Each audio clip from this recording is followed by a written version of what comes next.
Vous ouvrez les yeux chaque matin avec cette sensation que le réveil sonne encore trop tôt. Vous soupirez, vous vous retournez dans votre lit. Vous profitez de ces dernières secondes de répit avant une énième journée de travail que vous n'avez pas envie de vivre. À peine arrivé au boulot, c'est la même rengaine. Les dossiers qui s'empilent, les mêmes réunions inutiles, le stress permanent d'un patron qui vous en demande toujours plus sans jamais reconnaître vos efforts. Vous êtes professionnelle, consciencieuse et impliquée, mais au fond de vous, vous étouffez. Chaque jour, vous vous répétez: c'est pas la vie que je veux. Je passe mes journées à enrichir quelqu'un d'autre pendant que moi, je galère à boucler mes fins de mois. Je manque de temps pour ma famille et pour moi-même. Et puis en rentrant chez vous, exténué, vous vous posez devant votre téléphone. Vous scrollez sur Instagram, sur le réseau et vous tombez sur toutes ces femmes qui ont osé se lancer. Elles travaillent de chez elles, à leur rythme, avec des entrepreneurs inspirants. Elles gagnent un revenu qui leur permet de vivre sans stress tout en profitant de leur famille. Elles ne sont plus dépendantes d'un patron qui dicte leur vie. Et là, un mélange d'admiration et de frustration. Vous vous demandez pourquoi elle et pas moi. Et immédiatement, votre cerveau vous bombarde d'excuses et de raisons. J'aimerais bien me lancer, mais je n'ai pas les compétences. C'est trop risqué, j'ai besoin de mon salaire. Et si je n'y arrivais pas, et si je n'étais pas assez douée? Alors, on fait ce qu'on a toujours fait. On remet à plus tard. Et les semaines passent, puis les mois, puis les années. Et puis il y a 1 an, 2 ans, vous aviez déjà envie de changer votre vie.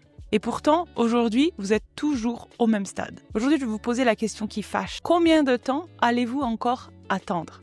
Si vous vous braquez car vous ne savez pas comment y arriver, j'ai une bonne nouvelle pour vous. Aujourd'hui, je vais vous dévoiler la méthode qui va vous permettre de vous lancer en tant qu'assistante virtuelle sans prendre de risques. Vous n'aurez pas besoin de quitter votre emploi sur un coup de tête, ni d'avoir des compétences techniques dans le digital. Dans cette vidéo, je vais vous expliquer comment l'activité d'assistante virtuelle permet de se reconvertir sans risque grâce à 5 étapes précises. C'est une stratégie que j'ai personnellement testée et approuvée. Cette stratégie, elle vous permettra de gagner vos premiers revenus en tant qu'assistante virtuelle tout en gardant la stabilité de votre emploi actuel. Alors restez bien jusqu'au bout car votre vie pourrait radicalement changer si vous appliquez cette méthode. Allez, c'est parti. Si vous regardez cette vidéo, c'est probablement que l'idée de vous convertir vous trotte dans la tête depuis un petit moment. Mais bon, soyons honnêtes. Depuis combien de temps hésitez-vous? Est-ce que ça fait 6 mois, 1 an, 2 ans, plus encore? Et chaque jour que vous passez à attendre est un jour de plus où ne rien change. Et voilà pourquoi c'est un risque énorme. Parce qu'au fur et à mesure du temps, votre frustration augmente. Vous ressentez un mal-être quotidien, une perte de sens dans votre travail, mais vous dites que bon, c'est pas le bon moment. Mais votre confiance en vous, elle s'effondre. Plus vous retardez votre projet, plus vous vous persuadez que vous n'êtes pas capable. Et puis votre indépendance financière est en jeu. À force d'attendre, vous accumulez des années sans prendre de décision qui auraient pu être des années qui auraient pu vous apporter plus de revenus et de liberté. Donc il y a 2 choix. Imaginez-vous dans 5 ans si vous continuez à ne rien faire. Quelle va être votre situation? Est-ce que ça va être mieux ou est-ce que vous serez plus frustré et encore avec moins de confiance en vous?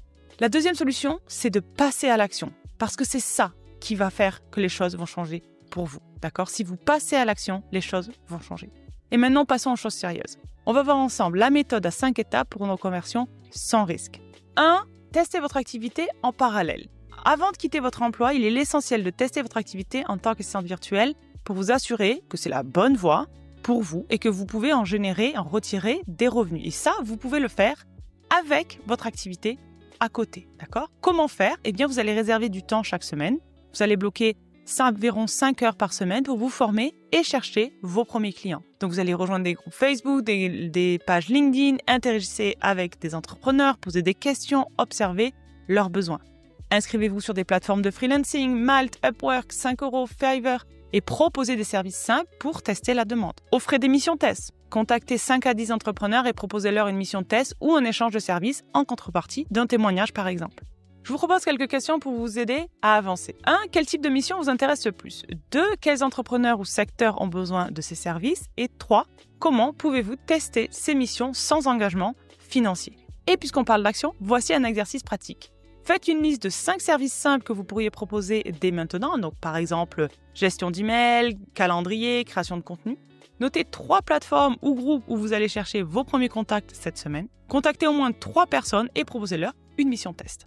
À ce stade, vous avez déjà une première approche pour tester votre activité et envoyer vos premiers messages aux entrepreneurs. Mais si vous voulez augmenter vos chances et avoir rapidement vos premiers clients, j'ai préparé une masterclass offerte où je vous explique comment vous rendre visible et attirer des entrepreneurs qui ont besoin de vos services. Pour y accéder, c'est très simple. Cliquez sur le lien juste en dessous dans la description de cette vidéo. La deuxième étape, c'est d'avoir un objectif financier clair. Donc vous n'avez pas besoin d'attendre des années avant de gagner de l'argent, mais il faut une stratégie. Beaucoup de personnes se lancent sans objectif précis et finissent par abandonner par manque de vision, par manque d'orientation. Donc on va voir les étapes clés pour définir votre objectif financier. D'abord, vous allez bien sûr évaluer vos besoins financiers. Faites une liste de toutes vos charges mensuelles, loyer, factures, courses, etc. Fixez des paliers progressifs. Ne cherchez pas à remplacer directement votre salaire. Commencez par un premier palier de 500, puis 1000, peut-être 2000 euros. Calculez votre tarif horaire. Si vous voulez gagner 1000 euros par mois et que vous pouvez travailler 10 heures par semaine, votre tarif devrait être autour de 25 euros de l'heure. C'est un calcul comme ça. De nouveau, quelques questions pour vous aider à avancer dans cette réflexion. Quel est le revenu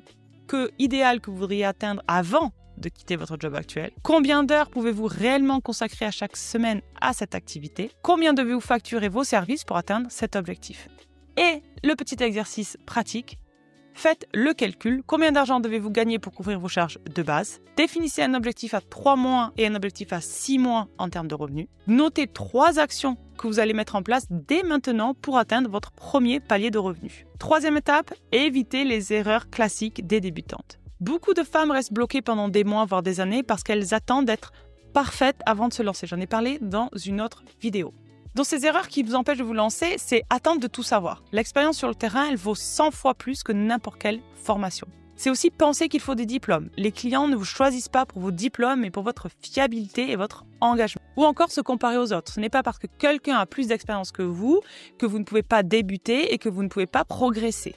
Quelques questions à vous poser. Quelles sont les compétences que vous possédez déjà et que vous pouvez monétiser? Quelles actions pouvez-vous poser dès aujourd'hui pour avancer au lieu d'attendre? Et enfin, quels blocages mentaux, mindset vous empêchent d'agir et comment pouvez-vous les surmonter?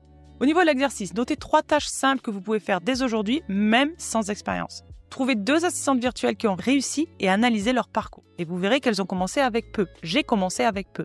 Contactez un entrepreneur et proposez-lui un petit service pour vous entraîner. Étape numéro 4, créez un filet de sécurité. L'une des plus grandes peurs des femmes qui se reconvertissent, c'est l'insécurité financière. C'est normal. Mais la solution, c'est d'avoir un plan de transition solide. Donc vous allez créer un filet de sécurité. Vous pouvez épargner 3 à 6 mois de charges fixes avant de quitter votre emploi, d'accord? Vous pouvez continuer à travailler votre activité en parallèle jusqu'à qu'elle génère au moins 70% de votre salaire. Et puis, vous pouvez aussi changer la façon dont vous utilisez votre temps libre, d'accord? Plutôt que de scroller sur Instagram, par exemple, vous pouvez utiliser ce temps pour prospecter et développer votre réseau. Je vous propose quelques questions pour avancer. Combien avez-vous besoin d'épargner afin d'être à l'aise avant de quitter votre emploi? Quelle alternative pouvez-vous mettre en place si votre activité met du temps à décoller? Quels sacrifices temporaires pouvez-vous faire pour financer votre transition sereinement? Et enfin, exercice, déterminez combien vous devez épargner pour être sereine avant votre transition. Notez 3 sources de revenus possibles en attendant d'avoir une stabilité financière. Faites un plan d'action pour réduire vos dépenses et optimiser votre gestion financière. Et enfin, étape numéro 5, la dernière, adoptez la bonne mentalité. Devenir assistante virtuelle, c'est pas une question de stratégie, c'est aussi un état d'esprit, d'accord? Il y a 3 piliers importants dans un état d'esprit gagnant. D'abord, il va falloir accepter l'inconfort. Chaque grande transformation demande de sortir de sa zone de confort. La peur est normale, mais elle ne doit pas être un frein à vos actions. 2, entourez-vous des bonnes personnes, c'est ultra important. Suivez et échangez avec des assistantes virtuelles qui ont réussi. Intégrez une communauté qui vous motive et qui vous guide. Et enfin 3, ne cherchez pas la perfection, mais cherchez le progrès, la progression. Posez une action par jour, même petite, et mesurez votre progression par vos échecs. Apprenez de vos échecs. Quelques questions pour avancer. Quelles sont vos peurs principales et comment pouvez-vous les dépasser? Qui peut vous inspirer et vous motiver dans ce parcours? Et quelle petite action pouvez-vous faire dès aujourd'hui pour avancer vers votre objectif? Et l'exercice d'application, listez 3 peurs ou blocages qui vous empêchent d'avancer et trouvez une solution pour chacun. Trouvez une personne inspirante qui a réussi en partant de zéro et suivez son parcours. Et enfin, définissez une habitude quotidienne pour garder un état d'esprit positif et résilient. Donc vous avez maintenant une feuille de route claire pour réussir votre transition vers l'assistanat virtuel en toute sérénité. Pour résumer, les 5 étapes pour vous convertir sans risque sont 1. Testez votre activité en parallèle de votre activité actuelle. 2. Définissez un objectif financier clair. 3. Évitez les erreurs courantes des débutantes. 4. Créez un filet de sécurité financier notamment.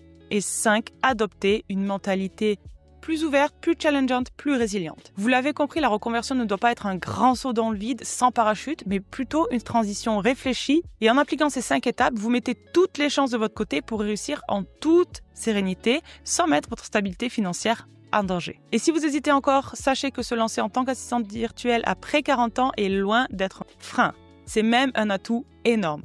Et si vous cliquez juste ici, vous découvrirez pourquoi la quarantaine est le moment idéal pour démarrer cette activité et comment votre expérience acquise jusqu'ici peut vous permettre de vous démarquer immédiatement. C'était Julie et je vous dis à bientôt.